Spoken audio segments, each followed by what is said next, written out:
On À ce écoute. stade, Donald Trump ne peut pas prétendre avoir atteint ses objectifs.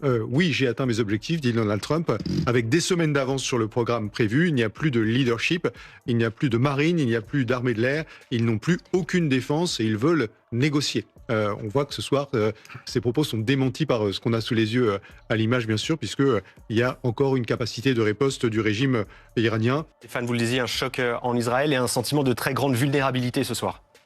Oui, absolument, parce que le bouclier antimissile n'a pas fonctionné. Il aurait essayé à 2 reprises d'intercepter ce missile qui n'a pas pu être intercepté. Il y a eu également, un peu plus tôt dans la soirée, un tir direct également sur Dimona, une ville à proximité d'un centre nucléaire extrêmement important, un site extrêmement sensible en Israël, sans doute l'un des plus sensibles du pays. Et dans les 2 cas, le bouclier antimissile vraisemblablement n'a pas fonctionné. Et l'inquiétude ce soir en Israël, c'est de se dire que peut-être qu'un nouveau type de missile est envoyé par les Iraniens sur Israël. Des missiles beaucoup plus rapides. On parle de missiles qui iraient à 4000 km/h avec des charges beaucoup plus importantes, des missiles beaucoup plus lourds et qui seraient plus difficiles à intercepter. C'est en tout cas l'inquiétude qui domine ce soir en Israël.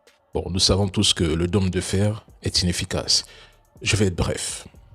Donald Trump vient d'annoncer qu'il a rayé l'Iran de la carte et que plus personne ne décide là-bas, qu'ils n'ont plus de missiles, ils n'ont rien. Pourtant, en même temps, à la Maison-Blanche, tout le monde se demande qui, au final, dirige avec précision les opérations iraniennes. Quelle contradiction. Actuellement, chez l'entité, le bilan humain après l'attaque iranienne est lourd. Leur système de défense, malgré son activation, n'a pas réussi à empêcher les missiles iraniens d'atteindre Arad et Dimona. Posez-vous les bonnes questions. Pourquoi ils vous mentent? Pourquoi autant de mensonges? Qui va répondre de ces mensonges vendus à leur peuple? Les studios hollywoodiens?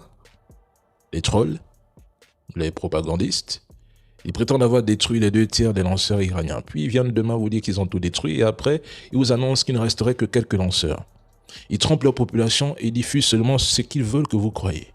Mais le ministre des Affaires étrangères iranien affirme que l'Iran refuse un cessez-le-feu et exige une fin complète, globale et durable de la guerre avec des garanties contre toute reprise de conflit et une compensation des dommages. Cette guerre est un échec flagrant de l'administration Trump. Pourquoi autant de contradictions? Pourquoi autant de mensonges?